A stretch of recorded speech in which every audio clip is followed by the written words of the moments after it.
Hello everyone, welcome back to my channel. Welcome to the vlog. This week we're doing a very chill, going back to my roots and doing a very low-key weekday reading vlog. Like, what is this bitch reading this week reading vlog. Today's Monday. I do have a few things that I want to do today. I never filmed a wrap-up for February and March, so I might do that today. The light is kind of leaving though, so I don't know if I'll get to it today, but most of the stuff that I read in February and March is in a reading blog anyway. That's pretty much it for today. I have been wanting to post more on Instagram. I just don't know what the best time to post on Instagram is, if that's even relevant anymore. I don't know. First thing on my reading agenda is to finish Sightwitch by Susan Dennard. This is a book in the Witchlands series, which I do like this series. I don't quite love it yet, but I do like the characters and I do like some of the world magical aspects, and there's a lot of politics in this series, a lot of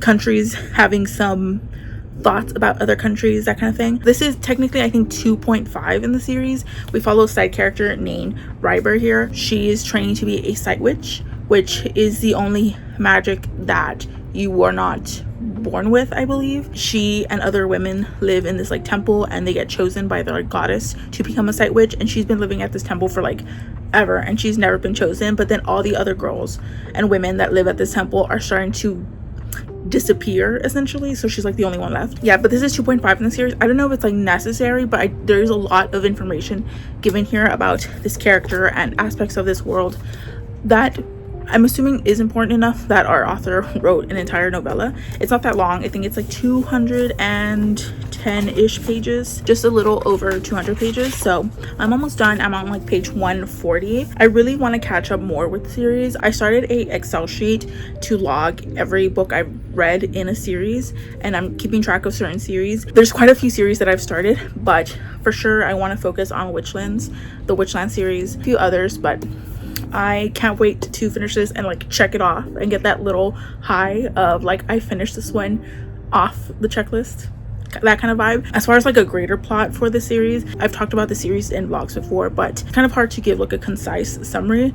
But just know that at the beginning of the series of book 1, we are coming to the end of a 20-year truce between a couple of countries on this giant continent, and some people want this truce to end and some people don't. People are gearing up for war and violence, and there's also people on this continent that have certain magical abilities, and they vary greatly. You have one of our main characters is a truth witch, so she knows when people are lying or being deceptive to her. We also have a tide witch that only has control over tides, but we also have water witches that have control over all types of water, so that kind of thing. Really cool stuff going on in the series, and I liked book 2 more than I thought I would, because the summary for book 2, if you read it on Goodreads, is not the best in my opinion, because it kind of gives away a lot. But I still like book 2. I will come back when I have something else to talk about. Bye. So I did finish reading Sightwitch by Susan Dennard. Like I said, I only had 60 pages left in this already short novel. If you are really into this story, I would definitely recommend reading this one, because this has a lot of background information and story building in this book. This is perfect for if you like theory crafting about whatever media that you're into.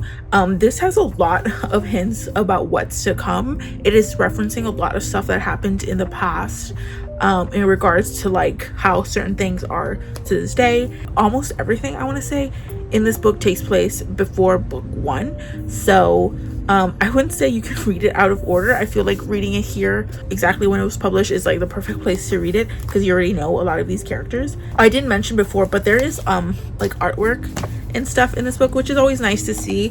I don't know why it was added into this book.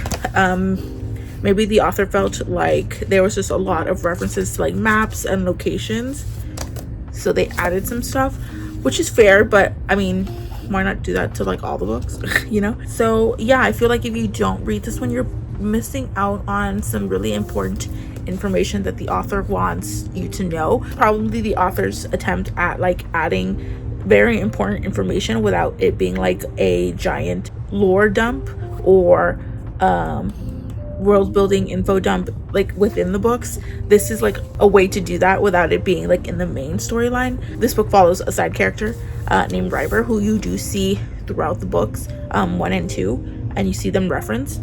But she is the main character in this one, and like I said before, she is living in this convent of sight witches, and she has not yet been chosen to become fully a sight witch, so she's kind of like in training kind of thing.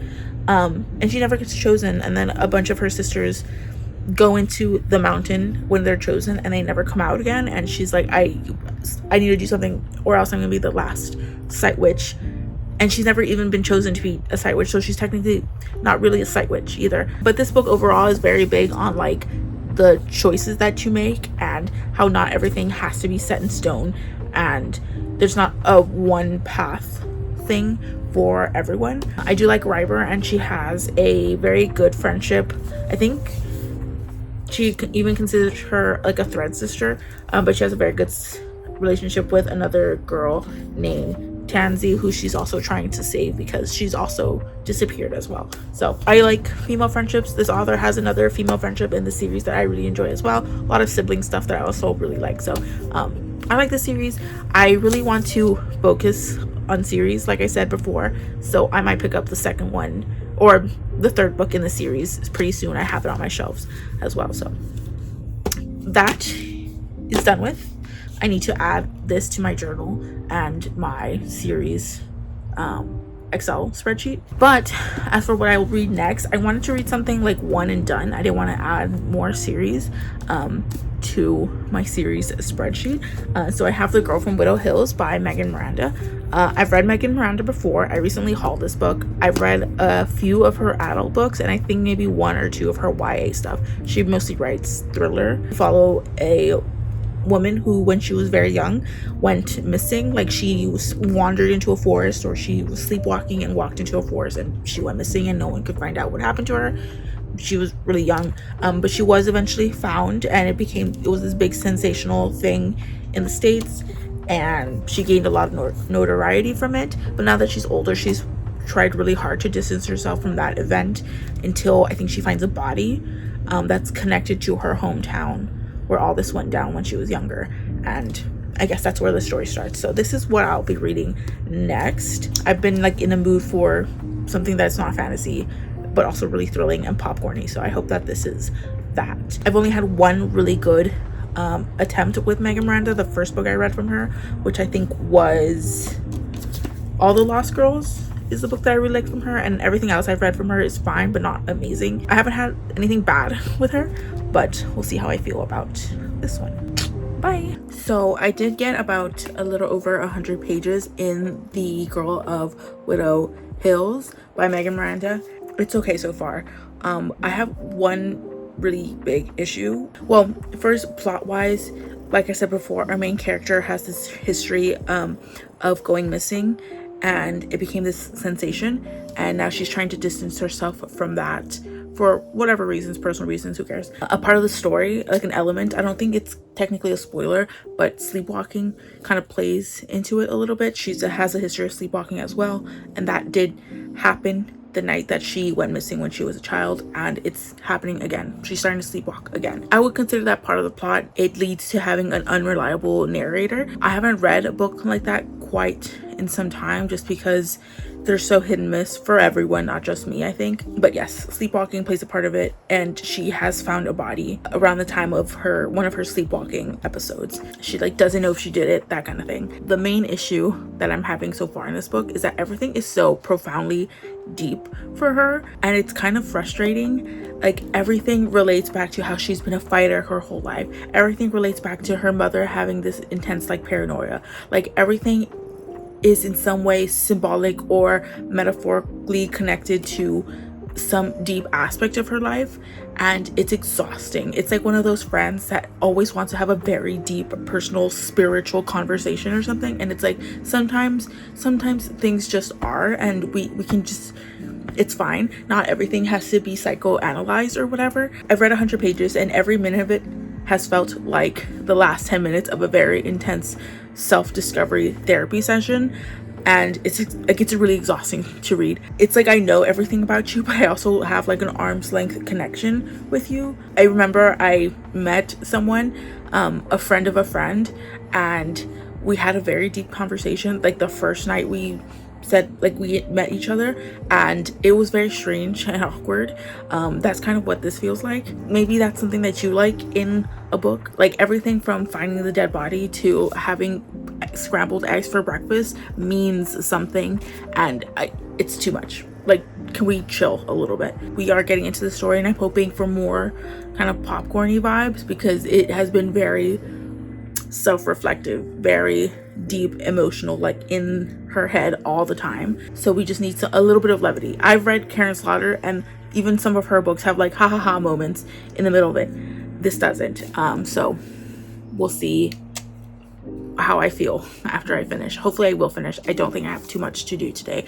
Hello. So it's technically Friday because it's after midnight, but I did finish The Girl from Widow Hills before midnight, so technically I finished this on Thursday. Like I said before, my thoughts still stand.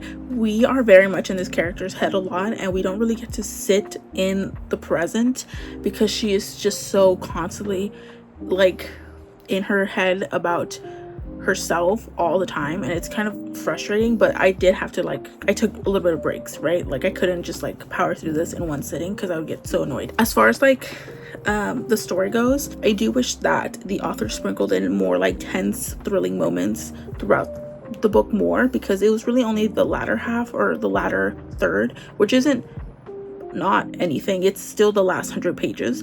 It's about, this book's a little over 300, so if you're okay with 100 pages having that thrilling part, then you're fine with that. I would have wanted more because everything kind of got smushed towards the end, and I wanted to kind of sit with some of these reveals more, because it was really like characters were introduced, characters were brought back. It was just like a lot, and I feel like certain things that we were told were kind of not given the time for me as a reader to be like, whoa, like that's crazy. And I couldn't even sit down and be like, is this like a red herring? Because we moved on so quickly, girl. I would probably give this like a 3-star. I've said before that Miranda is mostly an okay author for me. My favorite book that I've read from her, I still have a copy, and it's All the Missing Girls. And my least favorite book from her that I've read is, I think it's The Perfect Stranger. I got rid of that book so quickly because I really didn't care for it.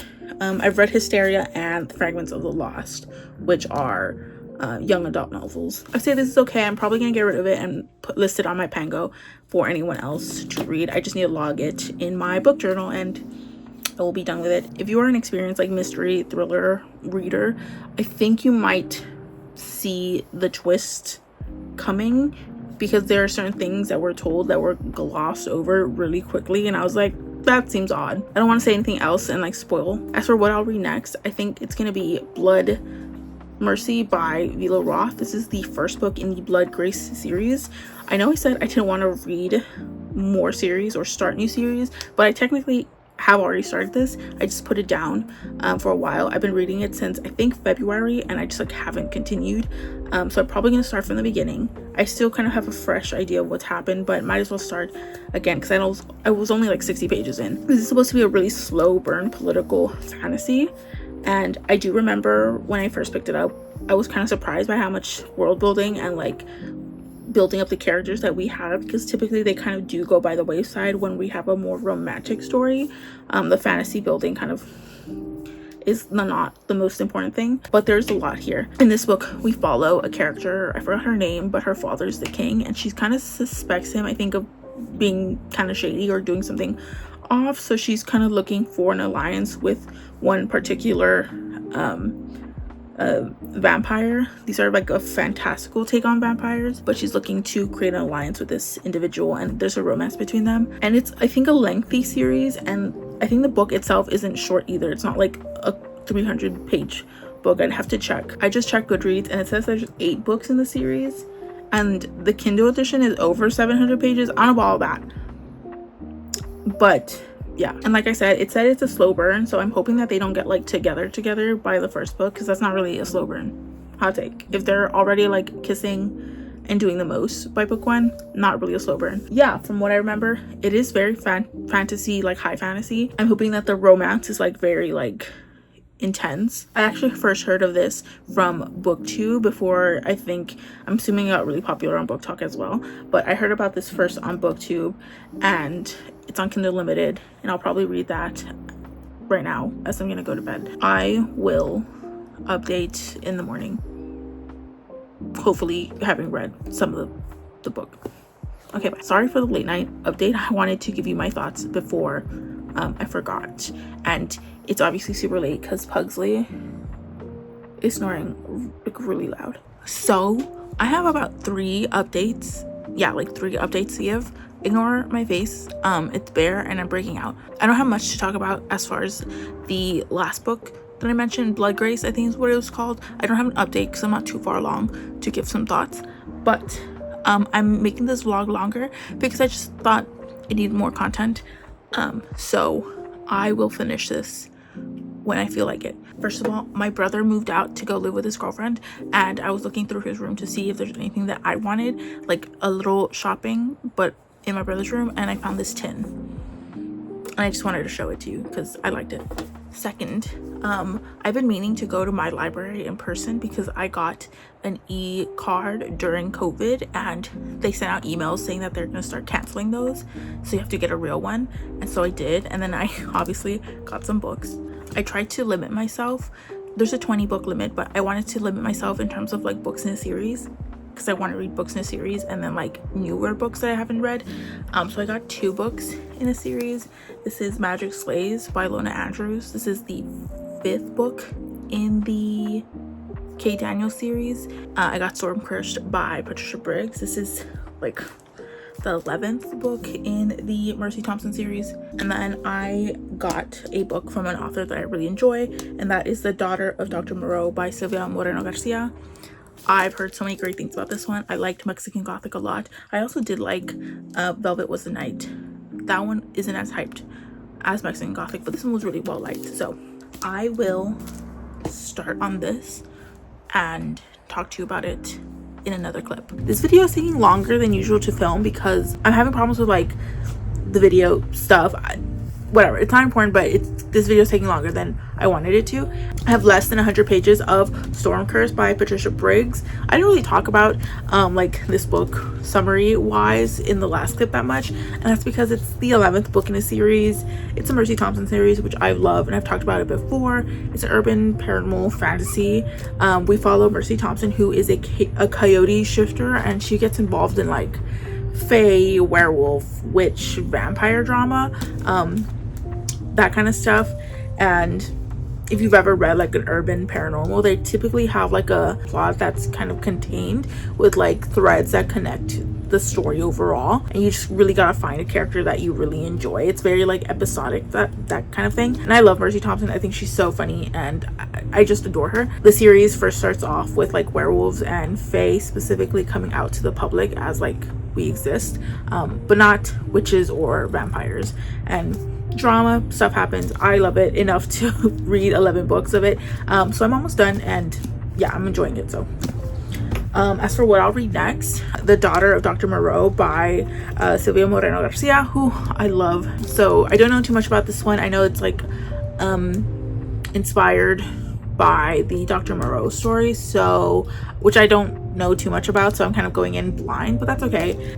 So I did officially finish Storm Cursed by Patricia Briggs, and it wasn't my favorite to start off with. Like, I wasn't super into it the way I have been with other installments, but you know, I really like this series already. I like the author's writing. I do like the characters, so it wasn't ever gonna be like a flop for me unless something plot wise just like was really bad, but it was fine. Very witch heavy in this one, and there's some like major decisions made from certain characters, so I had a good time. There was not like a ton of movement in the plot. I felt like we were like there would be like more like plot checkpoints, if you will, but there really wasn't. It was really just like a build up to like the final scene. So yeah, I'd probably give this like 3.5 stars. Honestly, books 7 through 10 are perfection. This one not as much, but still fine. And like I said before, I am going to read The Daughter of Dr. Moreau next. I don't know if I'll have another check-in soon. I have like a ton of chores to do. I did dinner yesterday, and I made like a Parmesan chicken an Alfredo chicken, and it was really good, but a ton of dishes need to get washed now. I will check in later, and sorry for the quality. I don't know what it is about transferring this film. It just will not go 1080p when I upload it to my computer. It insists on being on 720, so I'll do what I can to make it not as ugly to watch, but yeah, sorry. So I did finish reading The Daughter of Dr. Moreau by Silvia Moreno-Garcia, and I did like this one. I already have like a bias for this author's writing, so like if it's written like in her writing, I probably will like it, but this is one of her slower works. I feel this might be the one where some readers might say like nothing happens in the first third or so of the book, and I don't mind that. Usually this is historical fiction with like obviously like sci-fi elements because of the source material. This does take place in the late 1800s in the Yucatan Peninsula in Mexico. There's a lot of historical backdrop that's happening here at this moment in time, and I don't think you need to know what's going on. Like I don't think you need a ton of knowledge of this area of the history to like get the story. It's kind of pretty evident. This story does have like a big perspective on colonization and the way in which Europeans and the descendants of Europeans treated like the indigenous groups of Mexico. That's a big aspect of this, and it's always kind of going on in the backdrop of the story. Our main character, Carlotta, is the daughter of Dr. Moreau. If you know what this is drawing on, then you kind of know. Her and her father live in this very remote part of Mexico, and her father is this kind of mad scientist type, and he creates these hybrid type beings, like half human, half like lizard or half jaguar or whatever, and it's pretty peaceful. And this is like our main character, she's never really lived anywhere outside of this little bubble of hers, but she loves where she lives. Like she has no need or want to like leave her home. Really, not everything can stay the same in one place forever, and that's something that she's gonna have to like come face to face with. And then we also have a character who's he's British, and he's very like this melancholic like alcoholic who kind of comes into their lives. He forms a certain type of relationship with Carlotta. Some things are gonna shake up a little bit. Nothing can stay the same amazing forever, and that's kind of like the big theme of this story. I really liked it. I know it's not gonna be everyone's favorite. One thing that I do really want to touch on that I might make a TikTok video about is how this author kind of approaches not necessarily romance, because this isn't a romance and it doesn't really follow the same path that like a romance book would, but how affection comes about in her stories. I've read Mexican Gothic, Velvet Was the Night, and now this book, and the romances or the couples whatever who come about in these books is pretty unorthodox. I really appreciate that. Sometimes when you read a lot of romances, it becomes very tropey, or it's too like crafted to be like a rom-com, which is fine if that's what you're reading and it makes sense for like that genre. But you have very different people finding affection for each other in some of her books, and I really like it. I'm really glad that reading has become more popular because of TikTok and stuff like that. But one thing that I have noticed is how some people are more reluctant to view certain romances as not even valid, but to even kind of entertain some romances, because you know, you don't need to be a morally correct character lawfully good to have affection for someone. And I know I'm not saying that we need to write romances or focus on romances with like morally reprehensible people, but it does happen even if the main character is, you know, an alcoholic, or if a main character is going through some very difficult stuff, they can still find affection for someone. I personally get tired of seeing characters who are kind, nice, and bubbly, have never even like swatted a fly, be getting romances, but like characters that, you know, may not be like okay or might be problematic. And again, I'm not like talking like the far ends of problematic. I just mean people who are like not in the best point in their lives having affections for someone. Again, I don't want to say it's a romance, because this isn't a romance, and some of her other books are not necessarily romance books. I hope that kind of makes sense. Or another example would be, and I'm 27 and I would never engage with it myself. Sometimes affection or romance or whatever blooms between like someone with an age gap, and I know that's considered like a taboo kind of thing, and for good reasons, but you know, I'm an adult. I can read books and analyze them critically and look at them with like a lens, and know that I personally would never like do that, but it does happen, and I do like seeing that explored in books.